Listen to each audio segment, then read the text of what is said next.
अस्सलाम वालेकुम। Welcome to my channel math physics intersection. I hope आप सब खैरियत से होंगे। आज की इस नई वीडियो में हम क्लास 6 के चैप्टर नंबर 9 को ही कंटिन्यू करेंगे।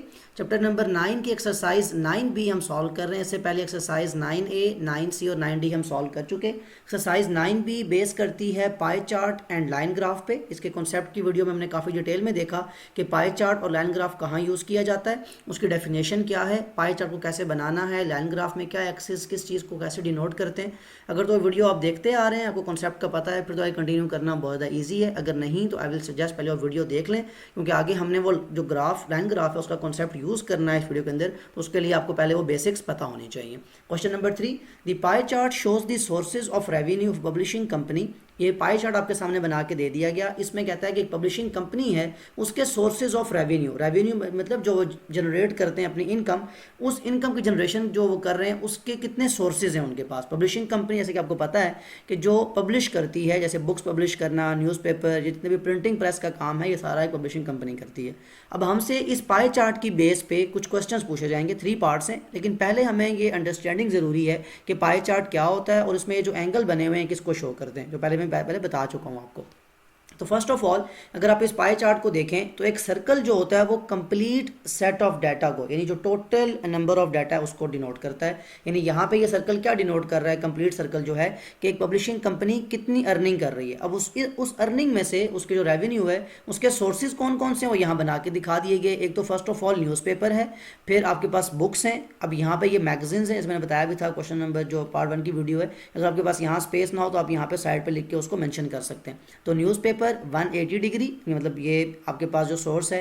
मैगजीन्स एक सोर्स है। बुक्स का एंगल हमें नहीं बताया गया। और अदर्स में कुछ भी आ सकता है, डिफरेंट काइंड ऑफ पम्फलेट होते हैं, कुछ भी ऐसा जो पब्लिश किया जाता है, लेकिन वो अदर्स की फॉर्म आता है, कोई इतना स्पेसिफिक पार्ट वो नहीं होता। अब इस बेस को समझने के बाद, यानी क्वेश्चन की अंडरस्टैंडिंग के बाद, अब आपसे 3 पार्ट्स पूछे गए, ये देख लेते हैं। First of all, express the revenue the company earns from newspaper as a percentage of the total revenue of the company. बहुत ज़्यादा सिंपल है। पूछा जा रहा है कि कंपनी की अगर जो टोटल रेवेन्यू है, जो टोटल इनकम है, उसमें से न्यूज़पेपर कितने परसेंट जो है वो हमें इनकम करके जनरेट करके दे रही है।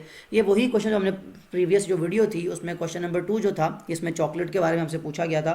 जब वनीला की चॉकलेट जो थी उसका जब हमें एंगल पता चल गया तो हमने देखा कि टोटल जितने भी स्टूडेंट्स हैं उसमें से कितने परसेंट स्टूडेंट जो है वनीला पसंद करते हैं।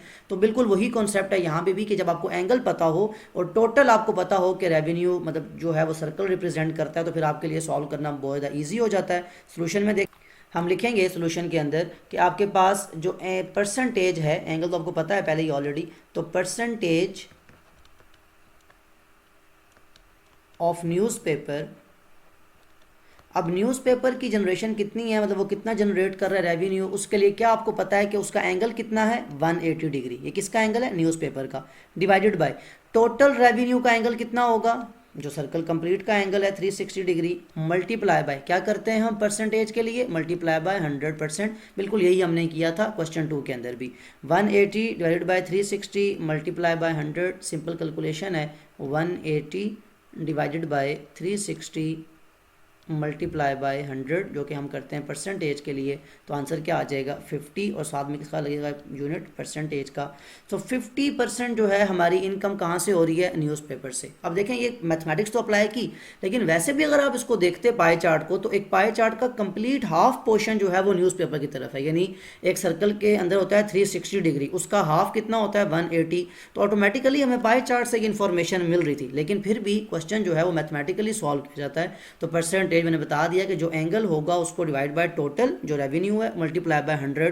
तो ये थी परसेंटेज ऑफ न्यूज़पेपर। अब नेक्स्ट क्वेश्चन क्या है, second part, express the revenue the company earns from magazines as a percentage of the total revenue of the company. यानी अब आपने सेकंड पार्ट के अंदर, ये सेकंड पार्ट का सोल्यूशन होगा।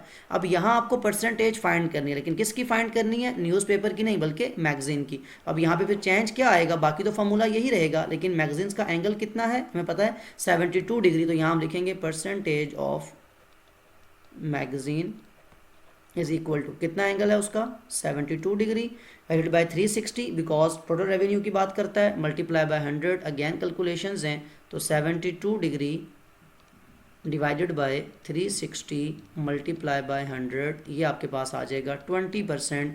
दैट मीन जो टोटल रेवेन्यू जो कंपनी पब्लिशिंग कंपनी अर्न कर रही है उसका 50% न्यूज़पेपर से आ रहा है और 20% कहाँ से आ रहा है आपका मैगजीन से। जो थर्ड पार्ट है वो मैं यहाँ पेश करता हूँ, फिर उसको भी सॉल्व कर लेते हैं। ओके, थर्ड पार्ट देखें। If the revenue the company earns from books is 17 whole 1/2% of the total revenue of the company, find the value of x.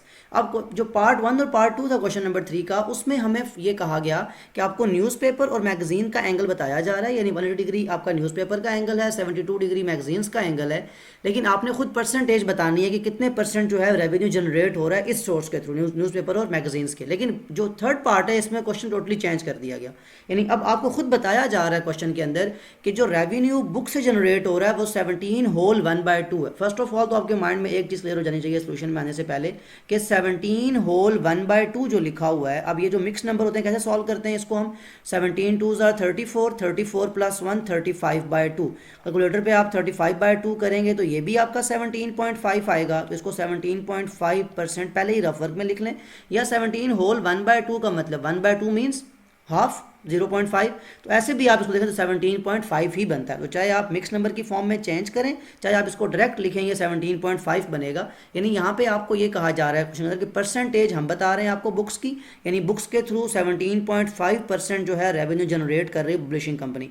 आप ये बताएं कि एक्स की वैल्यू क्या, यानी आपसे एंगल पूछा जा रहा है, तो फॉर्मूला वही अप्लाई करेंगे जो हमने फर्स्ट 2 पार्ट्स में अप्लाई किया, यानी परसेंटेज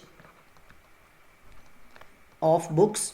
अब इससे पहले जो आपने फर्स्ट 2 पार्ट सॉल्व किए वहाँ क्या फॉर्मूला था परसेंटेज का, कि जो उनका एंगल था यानी 180 डिग्री या 72, उसको हम करते थे डिवाइड 360 से। अब यहाँ एंगल क्या है, अननोन यानी एक्स, इसको डिवाइड करेंगे टोटल रेवेन्यू से और मल्टीप्लाई क्या करते थे हम 100% से, बिकॉज हमें परसेंटेज फाइंड करनी होती थी। तो यहाँ पे एंगल था, उसको डिवाइड करके मल्टीप्लाई करते थे, हमारे पास परसेंटेज आ जाती थी। अब यहाँ पे क्वेश्चन चेंज है, अब हमें खुद से परसेंटेज बताई जा रही है। अब परसेंटेज कितनी बताई जा रही है, 17.5%, 17 होल 1/2 या मिक्स फॉर्म में चेंज करें, मैंने बता दिया है 17.5% बनता है, यानी हमें परसेंटेज खुद बताई गई। एंगल x जो है ये अननोन है, डिवाइडेड बाय 360 मल्टीप्लाई बाय 100%। अब यहाँ पे क्या, अब यहाँ पे बेसिक जो इक्वेशन के रूल्स हैं वो अप्लाई होने।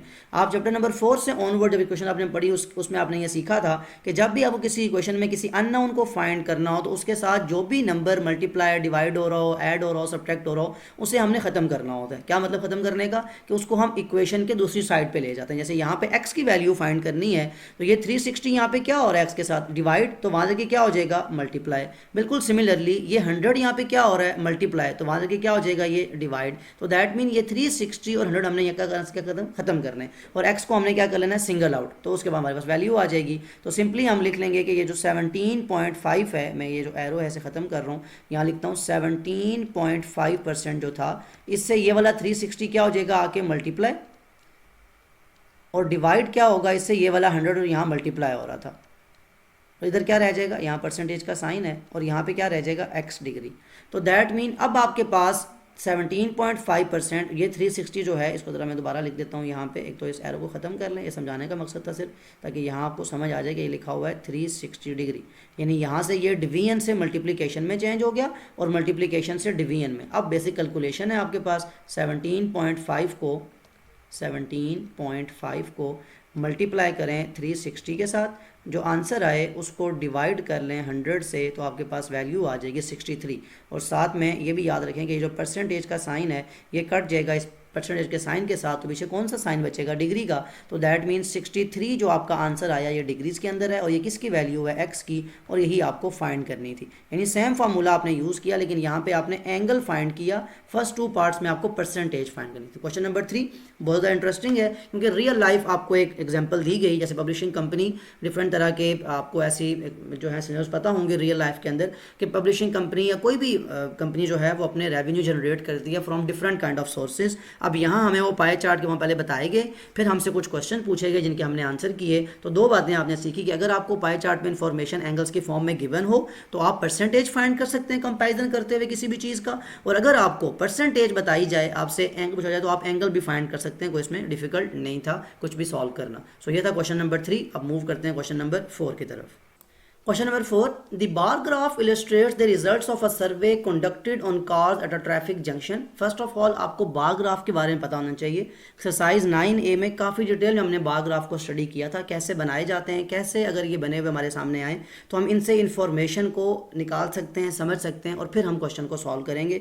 सो इसलिए आपको 9A अच्छे से सॉल्व करना आनी चाहिए और बार ग्राफ को जो बेसिक कॉन्सेप्ट है वो पता होना चाहिए। अब इस क्वेश्चन में कहा जा रहा है कि आपको जो हमने एक सर्वे किया कि एक ट्रैफिक जंक्शन पे कितनी तरह की कार्स जो हैं हमने सर्वे किया, देखा कि किस तरह की कार्स आके वहाँ रुक रही हैं, उसमें कितने लोग बैठे हुए हैं। लिखा हुआ है बार ग्राफ में सामने कि जो आपका एक्स एक्सिस है, जिसकी मैंने बात स्टार्ट के अंदर की थी जब लाइन ग्राफ पढ़ाया था आपको, कि जब एक्स एक्सिस है वहाँ पे लिखा हुआ है number of people in each car, यानी हर कार में कितने लोग बैठे हुए हैं, और यहाँ नंबर ऑफ कार्स हैं।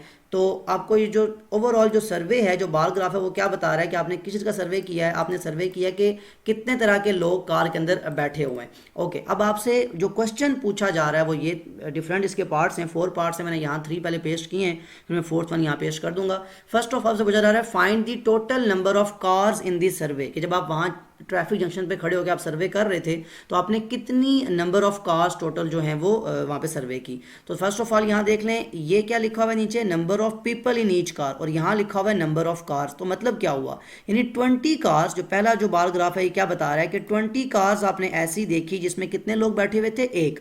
तो फर्स्ट ऑफ ऑल तो आपने 20 कार्स तो शुरू में ही सर्वे कर ली जिसमें एक बंदा बैठा हुआ था। तो जब सोल्यूशन में आएंगे आप, सोल्यूशन ऑफ पार्ट 1, जब आप total number of cars find कर रहे हैं, टोटल नंबर ऑफ कार्स, अब यहाँ इंपॉर्टेंट ये होता है कि आपने ऐड किस चीज़ को करना है। मतलब ये 20 कार्स को ऐड कर रहे हैं आप ये नंबर ऑफ पीपल को ऐड कर रहे हैं, ये बहुत ज़्यादा इंपॉर्टेंट है।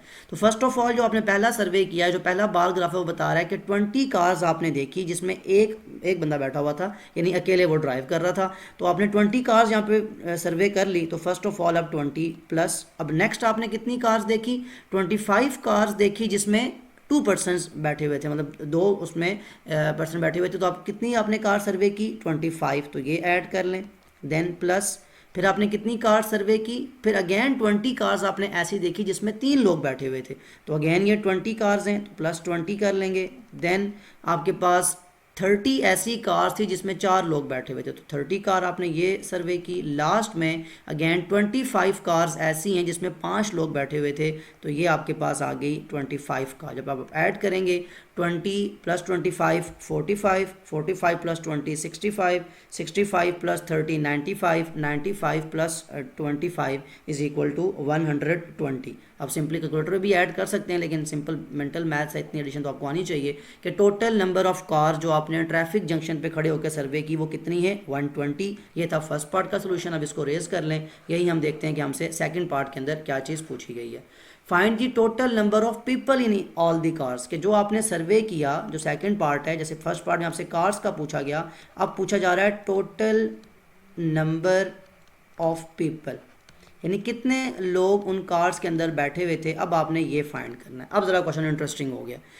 जब आपने 20 कार्स पहले सर्वे की थी उसमें कितने लोग बैठे हुए थे, 1। तो 20 को किससे मल्टीप्लाई करना पड़ेगा, 1 से। ये पहले आप कर चुके हैं, फ्रीक्वेंसी टेबल वाला या सिंपल जो कैलकुलेट करते हैं, एक मैच में इतने गोल हुए थे, उस तरह का पैटर्न है ये। यानी 20 कार्स आपने देखी, हर कार में एक बंदा था, तो कितने हो गए, 20 मल्टीप्लाई बाय 1। ये आपका पहले सर्वे है, फर्स्ट सर्वे आपका। फिर 25 कार्स आपने देखी जिसमें कितने लोग बैठे हुए थे, 2। तो मतलब हर कार में अगर 2 हैं तो 25 2s आर 50%, तो यहाँ से आपने देख लिए। देन फिर आपने 20 कार्स ऐसे सर्वे की जिसमें कितने लोग बैठे हुए हैं, 3। तो 23s आर 60, यानी 60%, तो यहाँ से आपके पास आ गए। देन आपके पास 30 कार्स आपने ऐसी देखी जिसमें 4% बैठे हुए हैं, तो 30 मल्टीप्लाई बाय 4। देन लास्ट में आपके पास 25 कार्स ऐसी हैं जिसमें हर कार में 5% सिटिंग है। ये 25 कार्स को शो कर रहा है और ये नंबर को शो कर रहा है, तो 25 5। अब यहाँ पे सिंपल मल्टीप्लिकेशन है, 21s are 20 plus 25 2s are 50 plus 23s are 60 plus 34s are 120 plus 25 5s are 125। और किसी को मुश्किल हो रही है कैलकुलेशन करने में, कैलकुलेटर आपके पास अलाउड है, वो आप यूज़ कर सकते हैं। ये बिल्कुल बेसिक मल्टीप्लिकेशन थी, इसलिए मैंने खुद से कर ली। अब आपके पास एडिशन है, 20 प्लस 50 प्लस 60 प्लस 120 लास्ट में 125। तो टोटल 375 जो हैं नंबर ऑफ़ पीपल हैं जो आपने सर्वे किए। जब आप ट्रैफिक जंक्शन पे खड़े थे तो आपने देखा कि ओवरऑल कितनी कार्स थी 120। उन 120 कार्स में कितने लोग थे 375 पीपल आपने सर्वे किए जो उन कार्स के अंदर बैठे हुए थे। ये था सेकंड पार्ट, काफ़ी डिटेल में ये भी बता दिया मैंने आपको। अब आप यहाँ पे देख लें कि आपसे थर्ड पार्ट के अंदर क्या चीज़ पूछी गई है, इसको यहाँ से रेज कर लें और थर्ड पार्ट देखते हैं। Third part, express the number of cars with 4 or more people as a percentage of the total number of cars surveyed। अब ज़रा क्वेश्चन इंटरेस्टिंग हो गया कि पहली बात कि आप देखें कि जो आपने कार सर्वे की उसमें वो कौन सी कार्स थी, यानी कितने नंबर ऑफ कार्स थी जिसमें 4 या 4 से ज़्यादा लोग बैठे हुए थे। देखें ये जो पहले 3 ग्राफ हैं ये तो एक मतलब 1%, ये 2%, ये 3, तो ये 3 ग्राफ तो आपके माइंड से निकल जाने चाहिए, इन पे तो आप क्रॉस लगा दें, यानी ये तो आपके अब सर्वे के अंदर इंक्लूडेड नहीं है। आप किसको देख रहे हैं 4 और मोर देन 4, यानी या तो 4 लोग बैठे हों या 4 से ज़्यादा, तो 2 ही बार ग्राफ बनते हैं आपके पास जिसमें 4 या से ज़्यादा। तो कितनी मतलब कितनी कार्स हैं 30 कार्स तो ऐसी थी जिसमें 4 हैं और 25 जिसमें मोर देन 4 यानी 5। तो आपके पास जो आप लिखेंगे सोल्यूशन के अंदर आके नंबर ऑफ कार्स with 4 और मोर पीपल, यानी ऐसी कार जिसमें 4 या 4 से ज़्यादा लोग बैठे हुए थे, वो कितनी कार्स हैं, ये 30 ये वाली जिसमें 4 लोग थे प्लस 25 वो वाली जिसमें 5 लोग थे। तो 30 प्लस 25 कितनी है 55 कार्स, यानी ओवरऑल जो 120 कार्स आपने सर्वे की थी, जो पार्ट 1 में आपने फाइंड किया था 120 कार्स में, 120 कार्स में से 55 कार्स ऐसी हैं जिसमें 4 या 4 से ज़्यादा लोग बैठे हुए हैं। तो अब आपने किससे फाइंड करनी है percentage, total number of car से। तो बड़ा सिंपल हो गया, परसेंटेज रिक्वायर्ड, यानी जो आपको रिक्वायर्ड परसेंटेज है वो कैसे फाइंड होगी, यानी कितनी गाड़ियां हैं जिसमें 4 या ज़्यादा लोग हैं 55, टोटल नंबर ऑफ कार्स कितनी है 120, पार्ट 1 में आप सॉल्व कर चुके हैं, मल्टीप्लाई बाय क्या करते होते हैं हम परसेंटेज के लिए, मल्टीप्लाई बाय 100। तो सिंपली आप क्या करेंगे 55 डिवाइडेड बाय 120 मल्टीप्लाई बाय 100।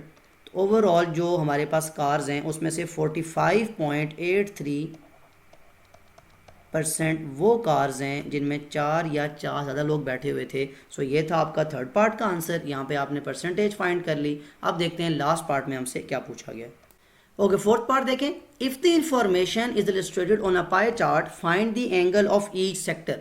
कहता है अगर यही इन्फॉर्मेशन जिसके बारे में हम बात कर चुके हैं, बार ग्राफ जो बना हुआ है इसमें हमने 3 पार्ट्स भी सॉल्व कर लिए, कहता है अगर इसी इन्फॉर्मेशन को एक पाई चार्ट पे बनाया जाए, इलस्ट्रेट किया जाए, अब करना नहीं है, उसने कहा अगर किया जाए, find the angle of each sector. तो बताएं वो जो सेक्टर की हमने शुरू में बात की थी, यानी अगर पाई चार्ट क्या होता है, एक सर्कल को डिफरेंट सेक्टर के अंदर डिवाइड करना, तो कहता है वो जो सेक्टर होगा उस सेक्टर का एंगल कितना होगा, हमें वो एंगल बना मतलब फाइंड करके बताना है, हमें पाई चार्ट बनाना नहीं है। अगर होता तो वो लिखता कंस्ट्रक्ट दी पाई चार्ट, वो सिंपल था, फिर हमें एंगल खुद से फाइंड करना होता, खुद ही हम उसको बना के भी दिखाते। लेकिन यहाँ हमसे पाई चार्ट बनाना नहीं मांगा गया, बल्कि हमसे जस्ट एंगल मांगे गए कि आपको जो ये बार ग्राफ समझ आया कि किस चीज़ की बात की जा रही है, उसका हमें एंगल बना के दिखा दें कि जो हर एक सेक्टर होगा, यानी डिवीजन है ना बेसिकली 1 2 3 4 5 बार ग्राफ्स हैं, तो 5 ही आपके पास एंगल भी आएंगे। तो अब कहता है किस चीज़ को आप रिप्रेजेंट करेंगे, कैसे आप एंगल फाइंड करेंगे, ये बताएं। तो देखें किस चीज़ के बारे में हमें बताया गया था। यहाँ हम एक ट्रैफिक जंक्शन पर खड़े हुए, हमने कार्स को सर्वे किया, हमने उन कार्स में देखा कि कितने लोग हैं, मतलब हमने कुछ कार्स देखे जिसमें एक बंदा बैठा हुआ है,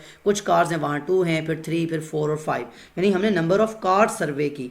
एंगल ऑफ कार्स, क्योंकि हम कार्स की बात करने जा रहे हैं और यही हमें इन्फॉर्मेशन बताई भी गई थी कि हम जंक्शन पे खड़े हैं और हमने कार्स को सर्वे किया। तो angle of cars with 1 people, ऐसी कार जिनमें एक बंदा बैठा हुआ है, उनका एंगल कितना है। तो बताएं इतनी कितनी कार्स थी, 20 कार्स थी जिसमें एक बंदा बैठा हुआ था, divided by total number of cars कितनी थी, वो शुरू में बता चुका हूँ मैं जब स्टार्ट किया था कॉन्सेप्ट को, कि जब भी आप पाई चार्ट का एंगल निकालेंगे तो आपको डाटा में से क्या पता होना चाहिए, यानी जिस चीज़ की आप बात कर रहे हैं divide by total number of data, जो कि 120 कार्स थी ओवरऑल, मल्टीप्लाई बाय 360, बिकॉज एक सर्कल के अंदर कितना एंगल होता है 360 डिग्री। अब इसको आप कैलकुलेशन है सिंपल आपके पास, अब इसे कैलकुलेट कर लें, कैलकुलेटर को यहाँ प्लेस करें ऐसी जगह पे जहाँ पे आप बार बार ये कार्स देख भी सकें। तो 1/120 divided by 120 total number of cars multiply by 360। सो ये आपके पास फर्स्ट एंगल आ जाएगा, दैट इज़ 59.99, जो कि डिवीजन करने के बाद आपके पास राउंड ऑफ करेंगे तो कितना आ जाएगा 60 डिग्री। ये आपका फर्स्ट आंसर है। तो कंटिन्यू करना है, लेकिन ये आपके पास angle of cars with 1 people, यानी वो कार जिनमें एक बंदा बैठा हुआ है उसका एंगल 60 डिग्री है। अगर पाई चार्ट बनाना हो हम तो इसको ऐसे बनाएंगे। अब नेक्स्ट में जस्ट क्या चेंज करूंगा, angle of cars with 2 people, यहाँ पे आपका ये चेंज हो जाएगा और डिवाइड बाय तो सेम रहेगा, यानी angle of cars with 2 people. आप कंटिन्यू लिखते आएंगे, विद 1 पीपल, विद 2 पीपल। मैं यहाँ पे स्पेस कम है इसलिए मैं 1 बाय 1 रेस करता जाऊंगा। अब ऐसी कौन सी कार्स थी, कितनी कार्स थी जिसमें 2 लोग बैठे हुए थे, 25 कार्स। तो 25 divided by 120 multiply by 360, 25 divided by 120 total number of cars multiply by 360, तो 75.00, दैट मीन एग्जैक्ट 75। और ये हमारे पास क्या आ गया 75 डिग्री एंगल, किसका, उन कार्स का जिनमें 2 लोग बैठे हुए हैं। जस्ट चेंज क्या करना है अब आपको, number of people with 3, number of cars with 3 people, वो कितनी है 20 कार्स हैं अगेन। तो अभी आपने 20 का फाइंड नहीं किया था, 20 डिवाइडेड बाय 120 मल्टीप्लाई 360 कितना आया था 60। तो जितना एंगल आपके पास एक जो पर्सन है वो गाड़ी में बैठा हुआ है उतना ही एंगल आपका, because number of cars same है तो यहाँ 60 डिग्री आपका 3 पर्सनस का भी आ जाएगा। सो अब आप क्या चेंज करेंगे, यहाँ से एंगल चेंज हो जाएगा और ये आ जाएगा number of people, number of cars with 4 people. कितनी गाड़ियाँ ऐसी थी जिनमें 4 लोग बैठे हुए थे, 30 कार्स। तो अब आपके पास यहाँ पे जो डिवीजन होगी ये होगी 30 divided by total number of cars multiply by 360, जो कि कंप्लीट सर्कल का एंगल होता है। सो ये एग्जैक्ट आ गया 90 डिग्री के इक्वल, यानी मोस्ट नंबर ऑफ, देखा अभी तक आपके पास जो सबसे ज़्यादा कौन आया है, यानी 30 कार्स आपने ऐसी सर्वे की जिनमें 4 लोग बैठे हुए थे, इसका एंगल भी इसलिए ज़्यादा है। अब लास्ट कौन सी इन्फॉर्मेशन रह गई है, 5, number of cars with 5 people, वो कितनी कार्स थी 25, ये भी आप पहले कर चुके हैं, अगेन कर लें 25 डिवाइडेड बाय 120 मल्टीप्लाई बाय 360, तो कितना एंगल आ जाएगा 75 डिग्री। अब यहाँ आपके पास सारे जितना भी है उसका एंगल आ चुका, ये आपके पास 60 डिग्री आया था, ये आपके पास 75 डिग्री, ये अगेन 60, बिकॉज ये दोनों ग्राफ सेम है, ये और ये सेम है 75, और ये कितना था आपके पास 90। अब इन सब का सम कितना होना चाहिए 360, ऐड करके चेक कर सकते हैं आप, इनका आंसर 360 आएगा। सो ये है कंप्लीट क्वेश्चन नंबर 4, जिसमें आपने फर्स्ट 3 पार्ट्स के अंदर तो ये देखा कि अगर आपसे इसकी बेस पे इन्फॉर्मेशन पूछी जाए तो वो कैसे, और अगर आपको इसी इन्फॉर्मेशन के मुताबिक यानी बार ग्राफ की इन्फॉर्मेशन के मुताबिक पाई चार्ट बनाना हो तो वो आप एंगल कैसे फाइंड कर सकते हैं। अब देखें सारे एंगल तो फाइंड कर चुके हैं, अब ड्रॉ करना कोई मुश्किल तो नहीं था, लेकिन ऑल दो के क्वेश्चन के अंदर शामिल नहीं है। लेकिन अगर आपसे कहा जाए बनाने का तो बड़ा ईजी है कि आप 60 डिग्री, दो एंगल 60 डिग्री के बनेंगे, 275 के, और ऑटोमेटिकली एक एंगल कितना बन जाएगा 90 डिग्री का, और वो किसको शो करेगा, number of cars with 4 people. ये था क्वेश्चन नंबर 4। मूव करते हैं क्वेश्चन नंबर 5 की तरफ। Question number 5, the line graph shows the mass of a baby from birth to 6 months. जैसे मैंने जो वीडियो के स्टार्ट में कहा था कि इन क्वेश्चंस के अंदर आपको लाइन ग्राफ का कॉन्सेप्ट जो है वो भी यूज़ करना है। अब यहाँ पे वो क्वेश्चन आ चुका है, आपको लाइन ग्राफ बनाने के लिए नहीं दिया बल्कि खुद बना के दे दिया गया, उसकी बेस पे आपसे क्वेश्चन पूछे गए। अभी मैंने इसे क्वेश्चन हमने 4 सॉल्व भी किया कि सबसे पहले तो ये होता है कि आपको क्वेश्चन की समझ आई है या नहीं, या जो आपको पाई चार्ट या लाइन ग्राफ जो बना के दिया गया उसके बारे में इन्फॉर्मेशन आपको समझ आनी चाहिए ग्राफ देखने से। तो कहता है ये लाइन ग्राफ जो आपके सामने ड्रॉ किया गया है ये बेसिकली एक बेबी का मैस है बर्थ से लेके 6 मंथ तक। ये स्टार्ट जो है इसीलिए ये 0 से है कि 0 मतलब उसका भी बर्थ है, और ये उसका first month, second month, third, fourth, fifth, sixth. और आप देखें स्टार्ट में जो बर्थ है उस टाइम उसका मैस कितना है, अब ये काउंट करना है आपने कि 0 से लेके 1 kg, यहाँ मैस लिखा हुआ है kg के अंदर, यहाँ मंथ लिखे हुए हैं। जैसे बार बार मैं बता रहा हूँ, एक्सिस के अंदर आपको बताया जाता है कि आपका डाटा किस चीज़ को शो कर रहा है, यानी एक्स एक्सिस यहाँ मंथ है और यहाँ ये वर्टिकल एक्सिस जो वाई एक्सिस है वो आपका मैस है। अब ये लाइन 0 से लेके ये गैप जो है ये जाते हुए 1 तक बीच में 4 लाइन है, यानी 0, 0.2, 0.4, 0.6, 0.8 और 1 kg, यानी 0.2 का गैप चल रहा है। ये अपने पास यहाँ नोट डाउन भी कर लें, ये गैप कितना है 0.2 का, यानी एक लाइन 0.2 को शो करती है। अब आपने क्या करना है, अब आपके पास जब बर्थ हुई तो कितना मैस था 3.2, यानी 3 से एक लाइन ऊपर। अब जब फर्स्ट मंथ था उस टाइम उसका कितना हो गया 3.4, सेकंड मंथ पे 3 के बाद 0.2, 0.2, 0.2, तो कितना हो गया 3.2, 3.4, 3.6, 3.8, यानी सेकंड मंथ उसका मैस हो चुका था 3.8, third month exact 4 kg, fourth month 4.2, fifth month में 4.2 के बाद 4.4 और सिक्स्थ मंथ कितना हो चुका था एग्जैक्ट 5 kg। अब आपसे ये आपने समझ लिया, यानी ये जस्ट आप क्वेश्चन अंडरस्टैंड किया आपने कि आपको जो ग्राफ दिया गया लाइन ग्राफ उसमें कैसी इंफॉर्मेशन है। अब देखते हैं कि हमसे क्वेश्चन क्या पूछा गया। तो फर्स्ट पार्ट देखें, using data from the line graph construct a table showing the mass of the baby from birth to 6 month. इन सोल्यूशन में आके फर्स्ट ऑफ ऑल आपको टेबल बनाना है। ऐसा टेबल एक्सरसाइज 9A के अंदर आपने देखा होगा, जब आपको टेबल बनाने को कहा जाता था आप उस टेबल पे क्या करते थे, जस्ट के मतलब उस टेबल के अंदर से इंफॉर्मेशन निकाल के कभी आप पिक्टोग्राम कभी आप बार ग्राफ बनाया करते। तो अब आपसे क्वेश्चन जो वहाँ क्वेश्चन था अब आंसर बन गया, यानी इस लाइन ग्राफ को देखते हुए हमने खुद से टेबल बनाना है।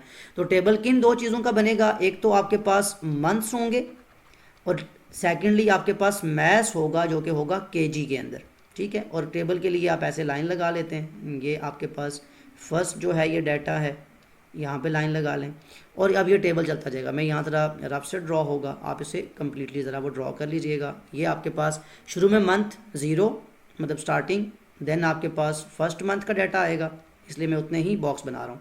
सेकंड मंथ, फिर आपके पास आ जाएगा थर्ड मंथ, फिर 4 मंथ, ये फिफ्थ। तो यहाँ लिख भी लें 0 1 2 3 4 5 और लास्ट में बात हो रही है 6th मंथ की। ये यहाँ से लाइन कंप्लीट कर लें, ये यहाँ से और ये। अब देखें जब 0 मंथ यानी स्टार्ट में कितना मैच था बेबी का और किस में था, ये केजी के अंदर। एक ही दफ़ा लिखता कि आपको लिखने में आसानी हो, मैं यहाँ ज़रा कलर चेंज कर रहा हूँ। तो अब कितना मैच है 3.2। फर्स्ट मंथ कितना मैच हो गया 3.2 के बाद क्या आता है 3.4 और ये मैंने शुरू में लिख दिया केजी, इसलिए लिखने की ज़रूरत नहीं है बार बार, ये ऑटोमेटिकली हमें पता है किसकी बात हो रही है, केजी में बात हो रही है। सेकंड मंथ कितना था 3.8। थर्ड मंथ कितना था आपके पास एग्जैक्ट 4 kg। फोर्थ मंथ कितना था 4.2। फिफ्थ मंथ था 4.4 और सिक्स्थ मंथ एग्जैक्ट कितना हो चुका है 5 kg। सो ये आपका पार्ट 1 का आंसर है, बहुत सिंपल, जस्ट आपको टेबल ड्रॉ करना था इसी इन्फॉर्मेशन को देखते हुए, कोई इसमें डिफिकल्ट चीज़ नहीं है। जो इन्फॉर्मेशन हमें वहाँ गिवन थी वो हमने यहाँ पे सॉल्व कर ली। सो फर्स्ट पार्ट सॉल्व हो गया। अब देखते हैं सेकंड पार्ट में आपसे क्या चीज़ पूछी गई है। Find the percentage increase in the mass of the baby from the 4th to 6th month, कि बताएं 4th से 6th मंथ से मतलब 4 to 6 मंथ कितना इंक्रीज़ आया बेबी के मैथ्स के अंदर। बड़ा सिंपल है, इससे पहले आप बड़ा आसानी से परसेंटेज इंक्रीज़ का फॉर्मूला यूज़ कर चुके हैं चैप्टर नंबर 5 के अंदर 4 के अंदर, कि परसेंटेज इंक्रीज़ कैसे निकाली जाती है। Change in value divide by original value multiply by 100, ये फार्मूला मैंने वहाँ बताया भी था, क्वेश्चन भी सॉल्व किए थे हमने। तो चेंज इन वैल्यू का मतलब क्या है, यानी आपने 4th मंथ से इंक्रीज देखना है कि 6th मंथ तक।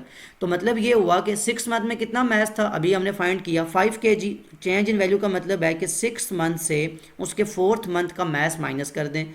4th मंथ में कितना मैच था 4.2 kg, तो ये आपका चेंज इन वैल्यू आ गया डिवाइडेड बाय ओरिजिनल वैल्यू। अब यहाँ ओरिजिनल वैल्यू क्या है, यानी हमने कब से इंक्रीज देखना शुरू किया 4th मंथ से। जिस चीज़ के रेफरेंस की बात हो रही होती है वो आपकी ओरिजिनल वैल्यू होती है। अगर वो हमें कहता कि 3rd मंथ से 6th मंथ इंक्रीज देखें तो ओरिजिनल वैल्यू कौन होती 3rd मंथ, यानी जहाँ से हम स्टार्ट ले रहे हैं। तो 4th मंथ से उसने इंक्रीज पूछा था, इसलिए ओरिजिनल वैल्यू आपकी 4.2 kg होगी एंड देन मल्टीप्लाई बाय, क्योंकि हम परसेंटेज फाइंड कर रहे हैं तो मल्टीप्लाई बाय 100, साथ में परसेंटेज का साइन आ जाएगा। सो अब यहाँ पे देखें आपके लिए क्या इंपॉर्टेंट है, अगेन देख लें percentage increase, change in value divide by original value. मैं बार बार बता रहा हूँ बिकॉज क्वेश्चन जो है यहाँ तो एक्सरसाइज का क्वेश्चन है, जब पेपर में आता है तो ये चेंज कर सकते हैं, क्वेश्चन किसी भी तरह का आ सकता है। तो आपको याद रखना है कि ओरिजिनल वैल्यू का मतलब होता है कि जहाँ से हम इंक्रीज देखना शुरू कर रहे हैं। अगर वो सेकंड मंथ की बात करता है तो हम फिर सेकंड मंथ का यहाँ पे नीचे डिवाइड करते, और चेंज तो वही होता है कि जहाँ से जहाँ तक आपने देखना होता है फ्रॉम बिगर वैल्यू से हम स्मॉलर वैल्यू माइनस कर लिया करते हैं। अब बड़ा सिंपल है कि 5 kg में से जब 4.2 kg माइनस करेंगे, यहाँ इसका आगे मैं लिख रहा हूँ, तो 5 में से 4.2 जाए तो आता है 0.8 kg। इसके डिवाइड में लिखा हुआ है 4.2 kg मल्टीप्लाई बाय 100%। अब ये तो आपके पास जो kg और kg या यूनिट्स हैं ये कैंसिल आउट हो जाएंगे, जो नंबर है इनकी डिवीजन कैलकुलेटर से आप कर सकते हैं। ये लिखा हुआ है 0.8 डिवाइडेड बाय 4.2 मल्टीप्लाई बाय 100, तो आंसर आ जाएगा 19.04। तो 19.04% इंक्रीज़ आया बेबी के मैथ्स में 4th से 6th मंथ तक। ये था आपसे क्वेश्चन जो लाइन ग्राफ की बेस पे आपसे पूछा गया। यहाँ क्वेश्चन नंबर 5 भी कंप्लीट हो गया, 2 ही पार्ट थे जो हमसे पूछे गए थे इस इन्फॉर्मेशन को एक्सक्लूड करने के लिए। अब यहाँ क्वेश्चन नंबर 3, 4 और 5 इस वीडियो में मैंने रिकॉर्ड किए हैं। नेक्स्ट जो क्वेश्चन रह गए हैं 6, 7, 8 वो मैं नेक्स्ट वीडियो में रिकॉर्ड कर दूंगा, जस्ट टू मेक श्योर कि वीडियो की लेंथ ज़्यादा ना आपको समझ आ जाए। जितने भी क्वेश्चन हमने सॉल्व किए इसमें अगर कोई चीज़ ऐसी हो जो समझ ना आई हो, जो क्वेश्चन आपने पूछना हो तो कमेंट में ज़रूर मेंशन कर सकते हैं। Other than that take care of your self. अल्लाह हाफ़िज़।